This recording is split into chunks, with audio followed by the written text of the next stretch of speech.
keep your eyes on Jesus Christ. And in life, it is easy to say that you believe in Christ, in Jesus. Especially when you become a Christian, lalo maraming Kristiyano yung sobrang init, sobrang yung kagalakan nila, yung willingness to serve, to share the word of the Lord, to share the gospel, is nandoon. But when life comes in, the struggles, the troubles, the problems in life comes in, it's so hard to keep our eyes on the Lord.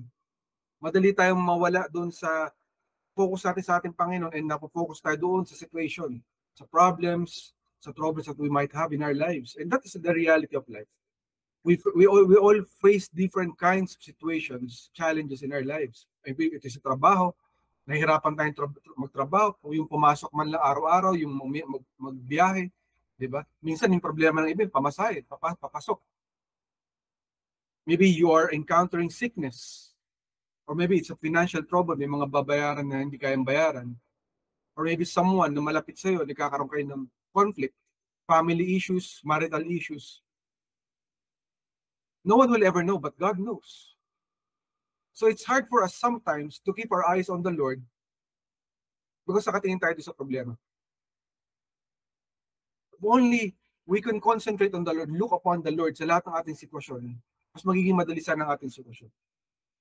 I remember at one point in my life, nahilig ako nun sa yung mga tinatawag na obstacle course.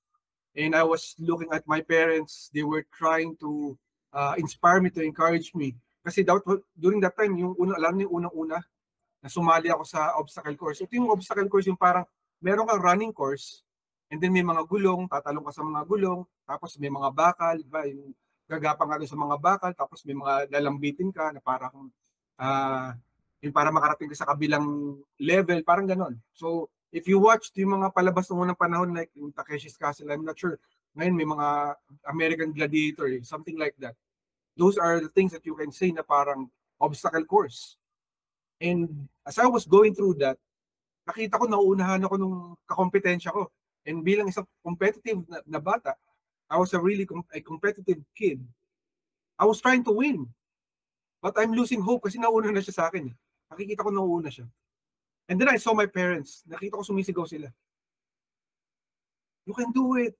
Takbo pa, kaya mo yan. And I had that encouragement, that push to continue to do more beyond what I normally do. And sometimes sa buhay natin, it's so easy to say na kaya natin, we are inspired, we are encouraged, lalo na pa nagbibigay tayo ng testimony. Because we believe that the Lord is with us. But what if in our lives, sometimes, it goes dark, and we cannot feel Jesus in our lives? Can we still keep our eyes on Him? When trouble comes in our lives, when challenges, when problems arise, are we still looking at the Lord, to the Lord? Can we still do it? And it's one of the hardest things in life. In Hebrews 12:2-3, in the ASB version, it says, looking to Jesus, the founder and perfecter of our faith, who for the joy that was set before him endured the cross, despising the shame, and is seated at the right hand of the throne of God. Consider him who endured from sinners such hostility against himself, so that you may not grow weary or faint-hearted. So sinasabi sa ating Panginoon, yes, sometimes life is hard, pero wala pong kahit anumang pagsubok na dumarating sa ating buhay na hindi po alam ng Panginoon, na hindi po niya naiintindihan at nalalaman. Because even our Lord Himself, He went through so many troubles in life when He was living, especially during the time at the cross. He was beyond tempted, and He was somehow pinahirapan, tortured, and then He was put to the death on the cross.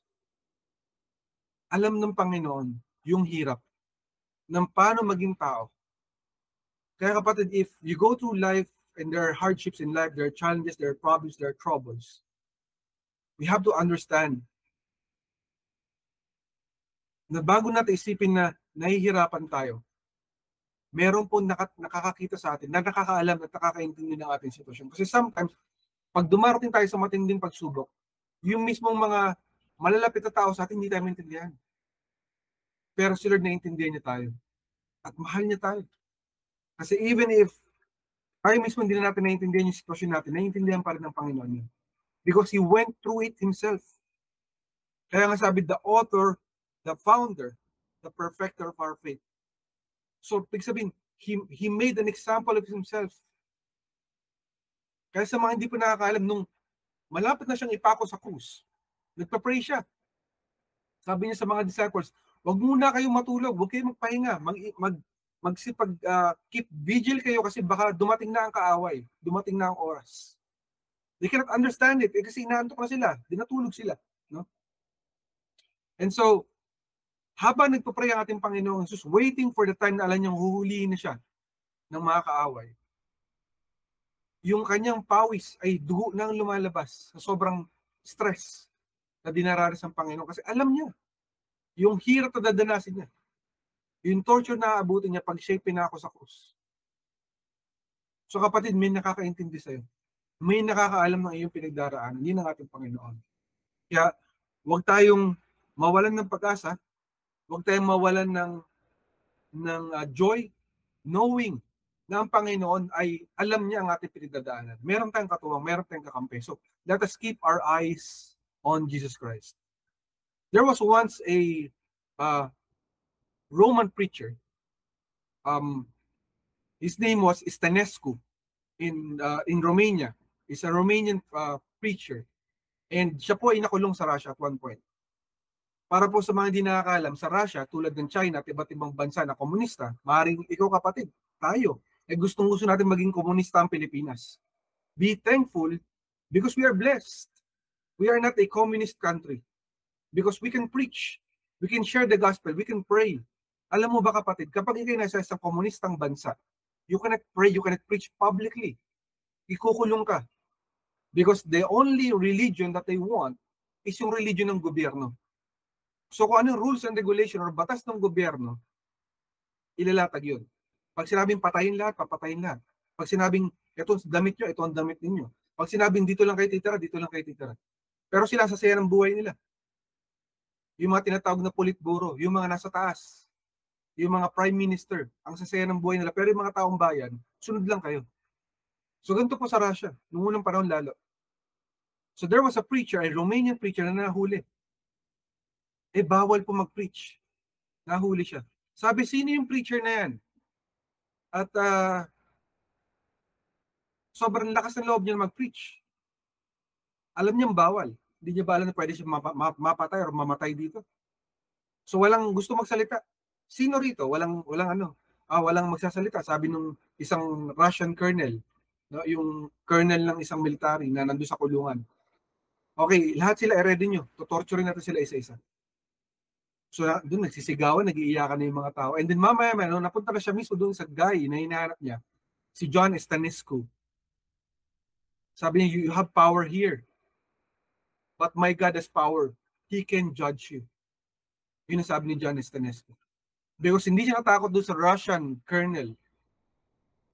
Sinabi niya, mas makapangyarihan, mas powerful. My God is more powerful than you. You are only given power here. Diba naalala natin si Jesus Christ? Tinatanong si Pontius Pilate, kung sasabihin mo lang, Jesus, I can see na wala kang kasalanan. Pwede kitang pakawalan. Do you know that I have the power to release you? Si Jesus Christ, knowing that He will suffer and die Himself to the cross, but He chose His mission para iligtas ang sangkatauhan. Ang sabi niya, alam mo, Pontius Pilate, you're only given power from the above. Meaning, your power comes from God alone. Because you will not have power if your power was not given you. And that's the truth. Kahit sino man, kahit sa tao, sa gobyerno, lahat tayo, ang lahat ng meron tayo galing sa Panginoon Diyos. We might say that these are powerful people, pero lahat pa rin ay under ng ating Panginoon. So ito si John Stănescu, knowing that he will suffer, but yet he said, my God is more powerful than you. He can judge you. Right then, nang sinabi niya yung salitang yon, sabi nung Russian colonel, ganun ba? Sige, i-ready mo yung katawan mo. Torturein na natin yan. pagkasabi ng Russian colonel ng ganon, bigla po dumating yung mga guards. Sabi nila, Sir Colonel, pinapatawag po kayo ng mga generals ng Russia. Kailangan daw po kayong pumunta doon. And knowing with communist, you can be a leader or more a powerful man today, but tomorrow, you can be a prisoner. So ganun po yung nangyari doon sa colonel na yun. Kinabukasan, napunta siya mismo doon sa kulungan kung saan tinotorture niya yung mga tao. At pagdating niya ron, pinag-google siya ng lahat ng mga preso dahil sa galit sa kanya. As he was suffering, ito po si John Stanescu, lumapit siya. Shineld niya itong tao, yung colonel. Sabi na ngayon ng mga preso, bakit mo siya tinutulungan? Hindi mo ba alam intindi ng suffering natin na inabot sa taong to na ginawa niya sa ating lahat? Sabi niya, no. Sabi, what gives you the power to do this? Sabi niya, the power comes in Jesus Christ, from Jesus Christ. Because I cannot do this on my own. But when I see my enemy, the ones who are torturing me, I can see Jesus Christ, how He loved me. And so I forgive this guy of what he has done against me because he also needs Jesus Christ.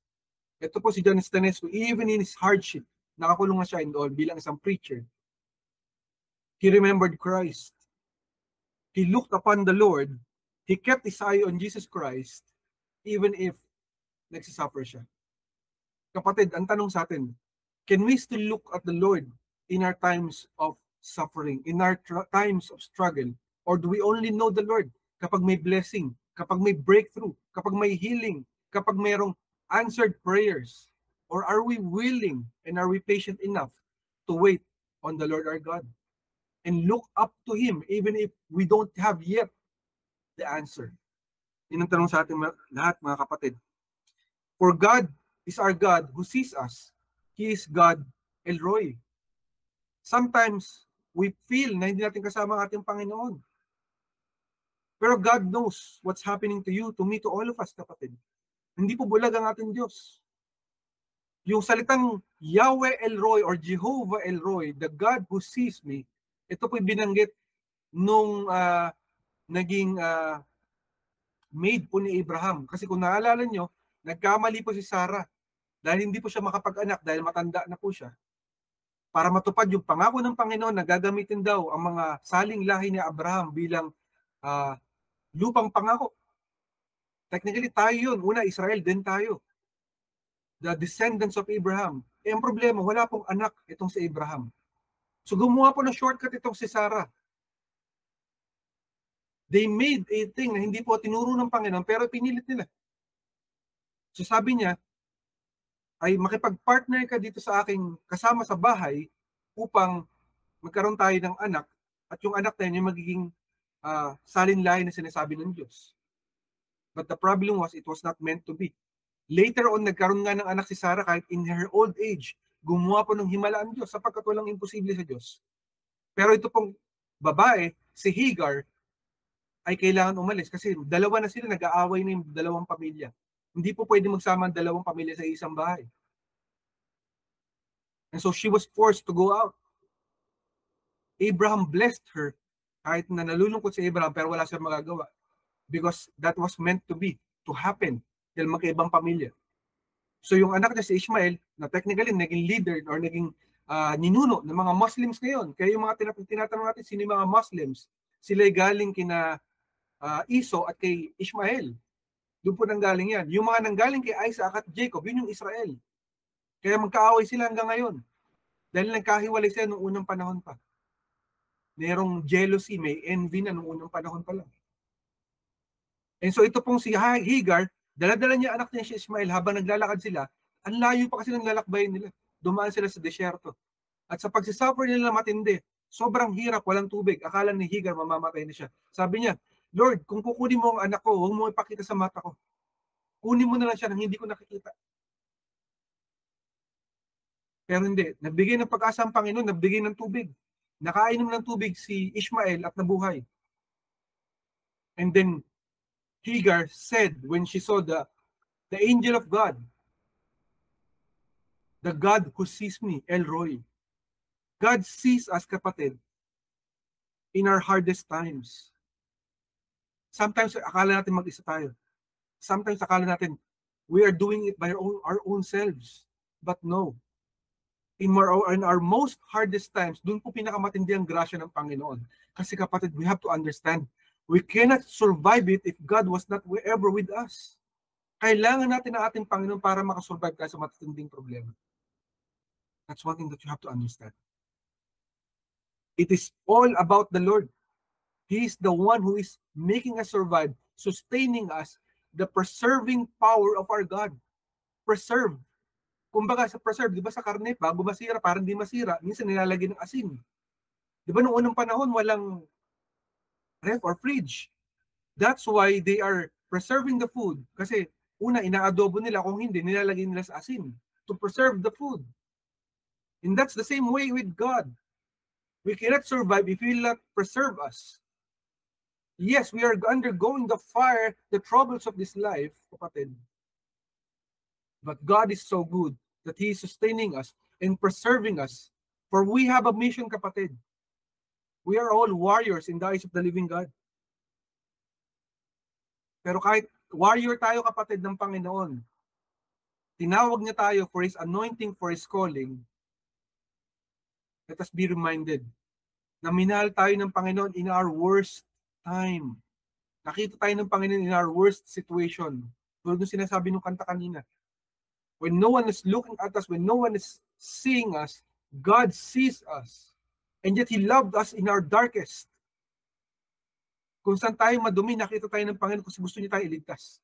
Ayaw niya tayo mag-perish, mapunta sa impyerno. Ganun tayo kamahal ng Panginoon. But we have to make a choice. We have free will, all of us. Kaya kapatid, huwag natin ialis ang ating mga mata sa ating Panginoon sapagkat mahal niya tayo. Dalawang focus points sa binigay sa atin ng ating Panginoon. Number 1, don't get distracted. Huwag mawala yung paningin mo sa Panginoon kasi ang dali natin ma-distract. Pag nandiyan ang problema, pag nandiyan ang trouble, pag nandiyan ang tukso, ayun na, nawawala tayo. So kapatid, look forward lang sa Panginoon. Don't get distracted. Number 2, look at the end goal. God has a purpose. Merong dahilan ng Panginoon bakit tayo pinapadaan sa isang pagsubok. Hindi po walang saysayan. Lahat ng bagay na dinadaan natin sa ating buhay, nalalaman ng Panginoon. At meron siyang dahilan. Ano ang dahilan niya? Only the Lord knows. But later on, we will understand, we will know in life. Pero ang focus natin is look at the end goal. What is our future? Kaya diba lagi natin sinasabi, diba? There's nothing that you can do for your future because you cannot control your future. Hindi mo kayang kontrolin, kapatid, ang iyong kinabukasan. But you can send something to your future. Ano yung pwede mo isend sa future mo? Yung faith mo, yung panalangin mo. Kung nananampalataya ka sa Panginoon na pagpapalain ka niya, kung nananampalataya ka sa Panginoon na answered prayers, kung nananampalataya ka sa Panginoon ng healing, ng breakthrough, ng provision, ng miracle signs and wonders, give it to the Lord. Look at the end goal. Huwag ka tumingin sa nakikita ng mata mo ngayon because it's easy to give up. To not look at Christ when you are encountering all kinds of troubles. First, don't get distracted. In 1 Peter 5:8-9, in the New King James Version, it says, be sober, be vigilant, because your adversary, the devil, walks about like a roaring lion, seeking whom he may devour. Resist him, stand steadfast in the faith, knowing that the same sufferings are experienced by your brotherhood in the world. So God is reminding us na kapatid, hindi lang ikaw dumaraan sa pagsubok. Hindi lang ikaw, hindi lang ako, hindi lang tayo. There are a lot of people who are sometimes experiencing worse things pa sa buhay. Mas worse pa nangyayari sa kanila. And yet they are standing up for Christ. Sinasabihan tayo ng Panginoon, huwag tayo ma-distract. Huwag tayo magpaloko sa kaaway. Kasi we are already victorious, kapatid. Tagumpay na. Kaya sinasabi ng Lord, when we pray on earth as it is in heaven, because we are already victorious, the prayer is already answered before pa tayo nag-pray. Sabi ng Panginoon, before you prayed, I have already answered. Pero hindi natin nare-receive yung prayer natin kasi nawawalan tayo ng tiwala. Sabi ng Panginoon, without faith, it is impossible to please God. So we have to have faith in the Lord. Magtiwala tayo, kapatid. By being distracted, ito yung plano ng kaaway, para malayo tayo, para mag-backslide tayo. Kasi when we feel na parang mag-isa na ako, parang anong nangyari, ba't ganito? Sunod-sunod ng problema, ang daming trouble. Iniwan ako ng Lord. Naglilingkod naman ako, ginagawa ko naman yung magagawa ko, ba't ganito ginagawa ng Panginoon? Then you tend to grumble. You tend to blame God. You're losing faith. You're losing now your fellowship. Nawawalan ka ng relasyon sa Panginoon kasi nagagalit ka sa Kanya. And you should not be angry with God kasi siya yung kakampi mo, kapatid. Of all the ones na dapat mong samahan at kapitan, yun yung Panginoon. Huwag kang magpaloko sa kaaway. Kasi ganito ginawa ng kaaway kay Adam and Eve, di ba? They were all okay. And then biglang dumating si Satan. O teka, napansin nyo ba yung prutas na yun? Bakit hindi nyo pwedeng kainin? Lahat pwede nyo kainin, pero hindi. Ito, hindi nyo ba napansin? Ba't pinagbabawal sa inyo? Kasi pinipigilan niya kayo, kinokontrol niya kayo. So, kapag kinain nyo ito, magiging kasing talino ninyo ang Diyos. And yet we know kung ano po nangyari pagkatapos. Niloko po si Adan at si Eva. That's why we are here. All people are dying. And without Christ, you cannot go to heaven. You cannot go to God. That is the plan of the enemy, kapatid, to distract you. Kasi may plano ang Panginoon sa'yo. Nakalatag na yung mga rewards niya sa'yo. Nakalatag na kung ano yung future mo. Ito po hindi naiintindihan ng marami, kapatid. Pag sinabing speaking in tongues, when you speak in tongues, you are speaking to God the mysteries of God for your future. Because you cannot understand anything in the language of God. When you are speaking in tongues, you are speaking to your future in God, the mysteries of God. Because tayo mga tao na we are looking at the present time. We are mortals. We are carnal. Physical beings. And so, God is teaching us na tumingin sa Kanya. To keep our eyes on Jesus in all our troubles. Kasi tagumpay na tayo, kapatid. We have a secured future. Pangako niya yan. Ano ba sinabi niya, kapatid, di ba? To give a hope and a future. Plans not to harm you. Sa ibang translation, to prosper you. God wants the best things in our lives para sa ating lahat. Hindi po pinilano ng Panginoon na maging kawawa tayo. No. We are sons and daughters of God. God loves us because we are His sons and daughters. Sabi nga ng Panginoon, kung ikaw, nanay or tatay, mahal mo ang anak mo, bibigay mo lahat sa Kanya. Ano pa kaya ako? Ginawa tayo ng Panginoon, kilala niya tayo, alam niya kung sino tayo. Mula pa sa simula, bago pa nilikha ang universe, isinulat niya na ang iyong pangalan. Why do you think will He just abandon you? No. God loves you more than you even love yourself. So do not get distracted. Ganito po yung nangyari kay Peter. Si Peter, napaka-faithful na tao na yan. Ang tindi ng faith niya sa Panginoon. Pero nung nakita niya ang Panginoong Jesus, naglalakad sa tubig, nainganyo siya, naglalakad sa tubig. Wow! Diba? Pwede ba ako sumama, Lord? Gusto kong umakyat dito sa lumabas sa may bangka at lumakad sa tubig. Gusto ko itong makasama. O lumabas ka dyan, Peter. Samahan mo ako dito. Lakad sa tubig. He had faith. And then, the reality set in on him. The physical realities set on Peter. Nakita niya, teka, nasa tubig ako. Baka malunod ako. Unti-unti lumulubog siya. Sabi ni Peter sa Panginoon, Lord, help me, save me. Why did you lose faith?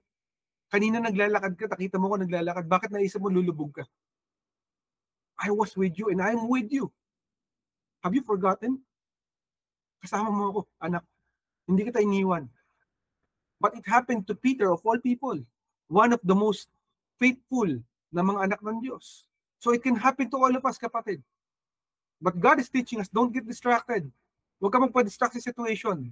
Yes, in the physical realm, in the physical realities, this is what's being said. But God is training us. Tinitrain ka ng Panginoon, tumingin ka sa Kanya. In the spiritual realm.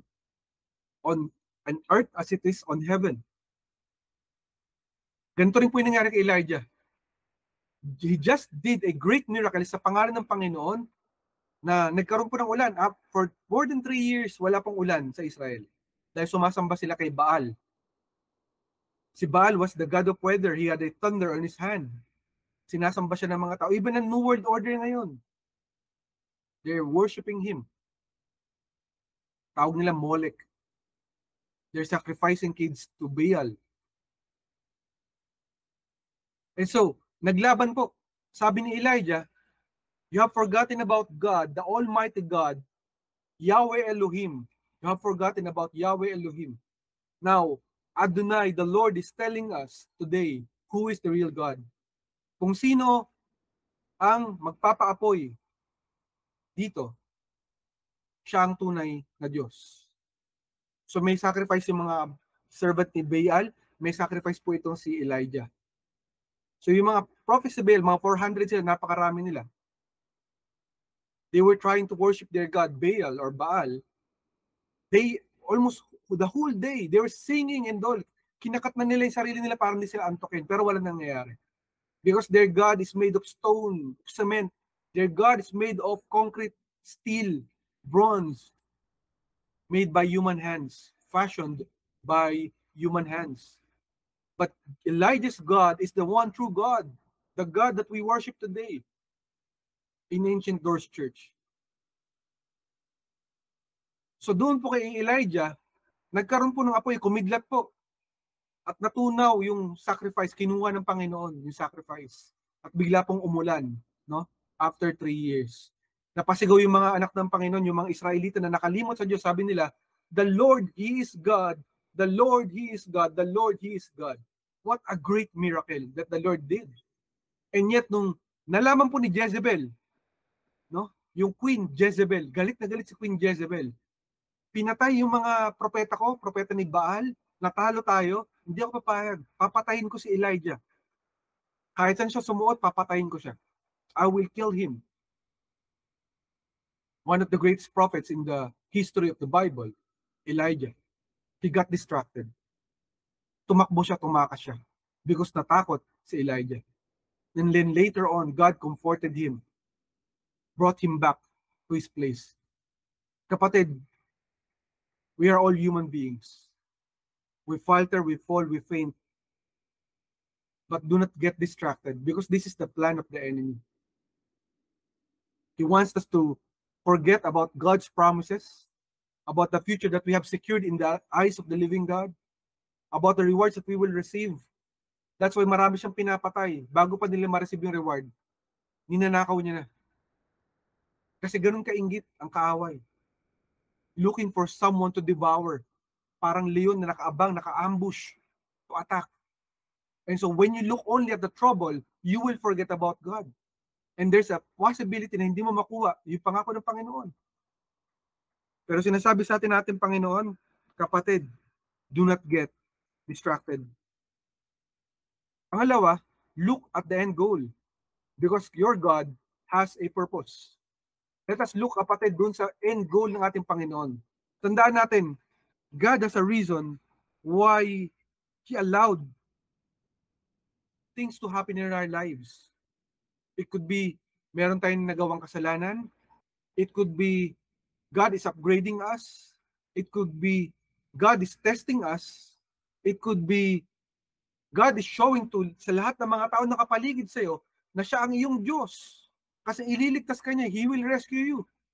Pinagtawanan ka na, pinagtuluan ka and all, bigla magugulat sila isang araw. God is raising you up with the banner of His standard to show everyone na mahal ka niya. Whatever it is, God knows what He is doing better than any one of us. So if God allowed it, number one, don't get distracted. Number two, look at the end goal. Kasi may purpose ang Panginoon, bakit niya hinayaan na mangyari yan sa kapatid, sa iyo kapatid, sa atin. God is leading you to your purpose. Kasi lahat tayo may purpose sa mundo na to, kapatid. Sometimes hindi natin makita bakit nangyari. God, why did you allow this to happen? But no, God is leading you to where He wants you to go to where He wants you to talk to where He wants you to walk into. Kasi sometimes hindi tayo ma-push ng Panginoon. We have to go through something para ma-push tayo. Di ba ganon? Subukan mo yan, kunwari. Sabihin niya, ay, hindi ako aalis dito. Lagyan mo na something na mainit dyan sa lugar niya. Na mapapaso siya, aalis siya dyan. Di ba ganon tayo, kapatid? Kapag may gulo, may problema, aalis tayo dun. Sometimes you don't understand it, but God is using troubles to make us move. Sometimes kalimutan natin ng Panginoon, pero dahil sa may pinagdaanan tayo, naalala natin ng Diyos. Diba? And sometimes God is testing us because He wants to upgrade us to the next level. Sabihin mo, kapatid, upgrade. Upgrade to the next level. My life will upgrade to the next level. Yun ang gusto ng Panginoon para sa atin, to upgrade. So when you are going through hardships in life, remember, God is also upgrading you. He's upgrading your faith. He's upgrading your history. Para may naranasan ka na gano'n, pag binigtanong sa'yo, ay, naranasan ko yun, nakaligtas ako, nakalagpas ako. And to prepare you for the next level. Kasi hindi mo pwede makuha yung reward mo on the next level kapag hindi pa ready ang puso mo. Kasi you will make mistakes. So minsan tataka, bakit ang tagal ng sagot ng Panginoon? Ba't wala pa? Tagal ko na nag-aantay. Kasi kapatid, maybe hindi pa ready ang puso mo. Pag binigay sa iyo ngayon, mawawaldas lahat. Mawawala, maaabuso mo. But if you have the right heart, the right attitude, the right perspective of things, then you can deal with it correctly. And hindi ka magkakamali, hindi ka magkakasala. Ganun po yung kapatid. So huwag natin laging tignan na parang wala ng pag-asa. No? But our assignment is to decree and declare.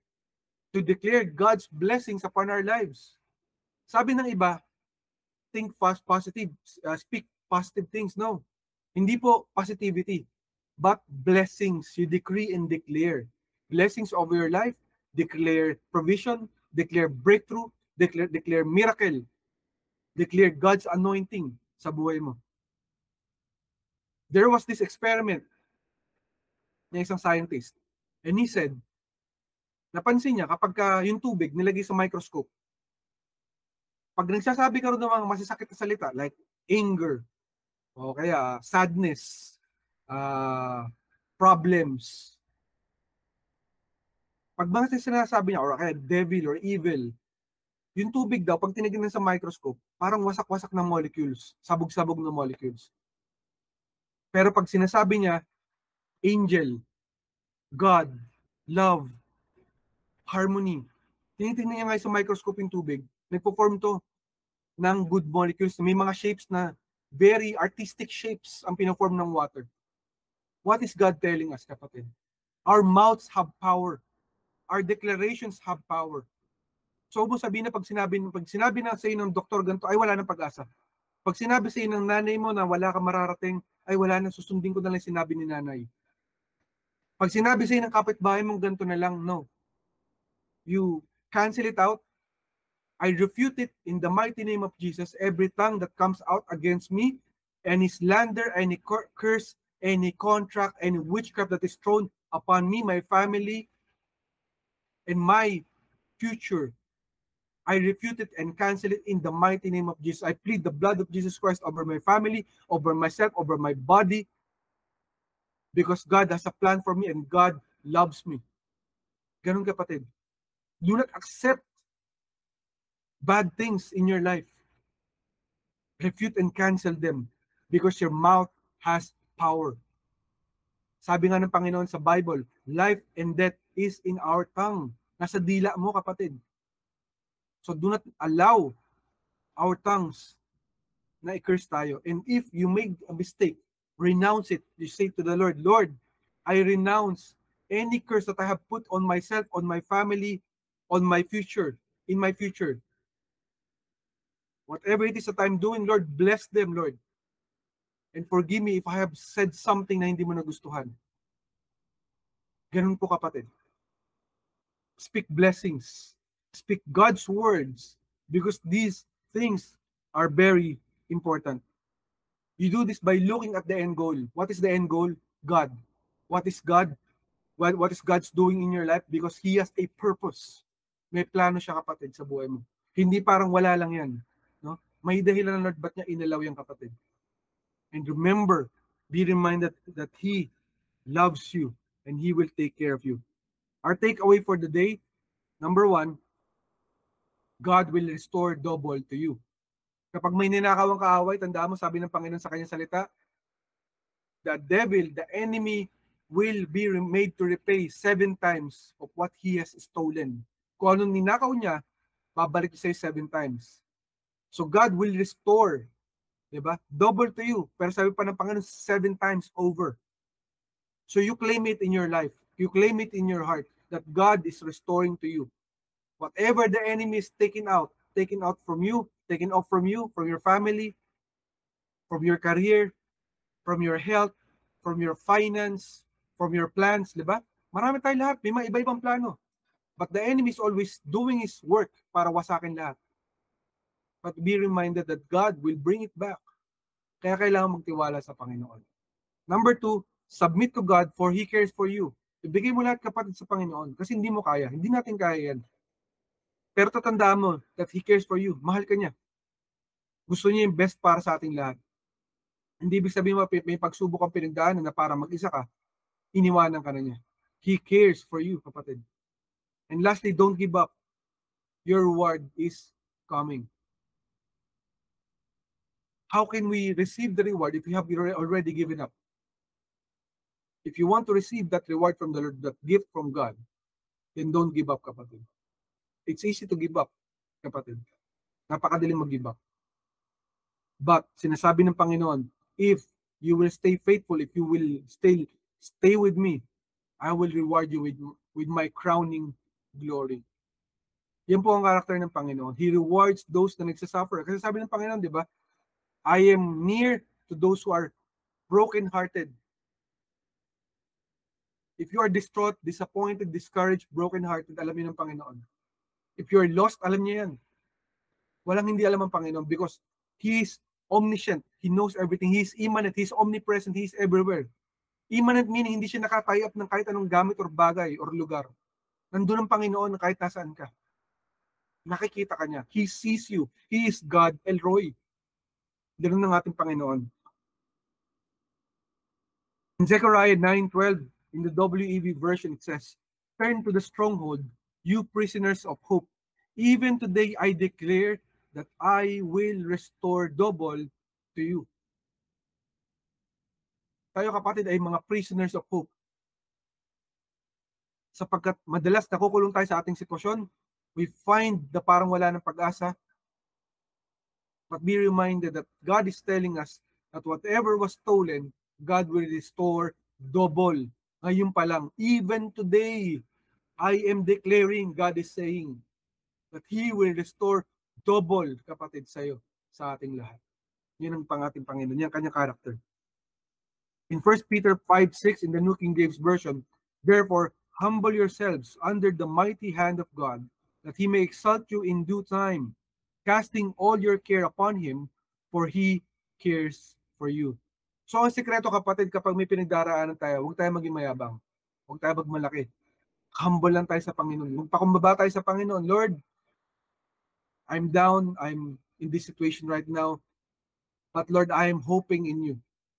My life is in your hands, for I know that you care for me, that you love me and my family, and you love me, and you have something for my future. So tingnan nyo natin yung kapatid. Because most of the time, we are looking at the situation, but we are not looking doon sa kayang gawin natin, Panginoon. Kapatid, everything is only a season. Hindi po lahat ng panahon ng paghihirap. Hindi po lahat ng panahon ng trouble or panahon ng struggle. There will be always a season for reaping the rewards from God, kapatid.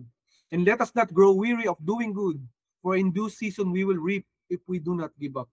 The secret is, kapatid, do not give up. Kapatid, again, tell yourself, do not give up. Don't give up kapag nandiyan ang problema. It's all the more that you look upon Jesus Christ and be reminded sa kanyang kabutihan sa iyong buhay. No? Ganito po yung ginawa ni Joshua. No? Nung nandun sila sa Israel at andun na sila, masagana ang buhay nila. Hindi sila nagsasuffer during that time, but he knew by himself na darating ang trouble sa Israel. Pero sabi niya, let us remind of ourselves kung ano po mga pangako ng Panginoon at lahat ng kanyang himalang ginawa last year, last 3 years, last 4 years na ginawa niya sa ating lahat. Kung gaano kabuti ang Panginoon, sabi ni Joshua. Let us be reminded, no? At sinabi niya, as for me and my house, we will serve the Lord. You can do what you want, you can serve whatever gods that you want to serve. You can forget about God. You might not want to look at Jesus Christ, do it. Pero as for me and my house, we will serve the Lord. As for me and my family, we will serve the Lord. Yun po sinabi ni Joshua.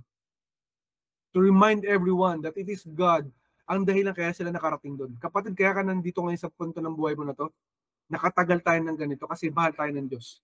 It is only through the good graces of the Lord that we have survived. It is because of Him that we were sustained. His preserving power has been upon us to protect us all the days, all the time. We always look at Joseph, ang tindi ng mga pinagdaanan niya. Naisip mo ba kapatid na hindi si Joseph ang nagligtas kundi ang Panginoon? Hindi si Joseph ang nagkumaya nun. Kaya huwag mo sabihin na, ibinigay ito kasi kaya niya. No. Ibinigay ito kasi kaya ng Panginoon. Si Lord ang may kaya, hindi tayo. So be reminded, kapatid, of God's goodness in your life. Whenever you face troubles, insurmountable problems, impossible situations, be reminded of God's goodness, of God's love for you. Why? Look at the cross, kapatid, where His love was shown for you. When you tend to forget about God's love for you, na parang iniwan ka niya, parang wala ka ng kasama, parang hindi mo siya katuwang, be reminded kung gaano kanya kamahal, na sa punto ng pinakamatitinding kasalanan mo, nakapako siya sa cross. Meron siyang pagkakataon para tumiitigil yung pagpapako sa cross, hindi siya mamatay. But He looked on you. He looked at me. He looked at all of us. So be reminded kung gaano nga kamahal ng Panginoon because He died for you, for me, for all of us. Ganyan niya tayo kamahal. So even dumating sa panahon, kapatid, that you are thinking na iniwan ka at inabandon ka ng Panginoon, how can He abandon you if He died for you? Kaya nga sabi niya, di ba? I will never leave you nor forsake you. Dagdagan mo yung kapatid. Diyos sabi niya, because I died for you. God is with us. Kung tinanggap mo ang Panginoong Jesucristo, kasama mo na siya habang buhay. Be reminded kung gaano kanya kamahal. In every situation that you are in, kapatid, keep your eyes on Jesus Christ. Yan po ang mensahe natin, Panginoon. Salamat sa pagkabasa ng kanyang salita. Pinupuri natin Panginoon ng buhay. Kapatid, maybe this is the first time that you're listening to this message and you do not know me, you do not know Ancient Doors Church, and maybe you do not know Jesus Christ. Kapatid, may nagmamahal sa'yo. Mahal ka niya na binigay niya ang buhay niya sa'yo 2,000 years ago to save you from your sins. All of us from our own sins para hindi tayo mapunta sa hell. Kasi kapatid, ang hindi natin alam, sa mundo na to, tayo may mga limits lamang. One way or another, we will die. Death is something na hindi natin kayang iwasan. And in our death, pag tayo nawala sa mundo na to, dalawa lang ang destination mo. Heaven or hell. Hindi tayo makakapili kasi we don't know where we will go. Pero kung gusto mo, kapatid, na maka-assure na makapupunta ka sa langit at hindi sa impyerno, then you have an opportunity today, this very minute, to have the gift of salvation to go to heaven one day. How will you do that? If you will believe in Jesus Christ, that He is your Savior, your Lord and God, who died for you 2,000 years ago to save you from your sins on the cross, and He lived again after 3 days para tubusin ang ating mga kasalanan. If you will accept Him and then ask forgiveness for all your sins today, then you will be saved. Go to prayer with me, kapatid. Samahan mo ko sa panalangin upang tanggapin ang ating Panginoon Jesucristo. Let us pray. Panginoon Diyos. Panginoon Diyos. Patawad, Panginoon. Patawad, Panginoon. Sa lahat-lahat ng aking mga kasalanan. Sa lahat-lahat ng aking kasalanan. Sa lahat-lahat ng aking kamalian. Sa lahat-lahat ng aking kamalian. Patawarin mo ako. Patawarin mo ako. Tinatanggap kita. Tinatanggap kita. Bilang Panginoon. Bilang Panginoon. Diyos sa tagapagligtas ng aking buhay. Diyos sa tagapagligtas. Salamat, Panginoon. Salamat, Panginoon. Sa buhay na walang hanggan. Sa buhay mo. Na regalo mo.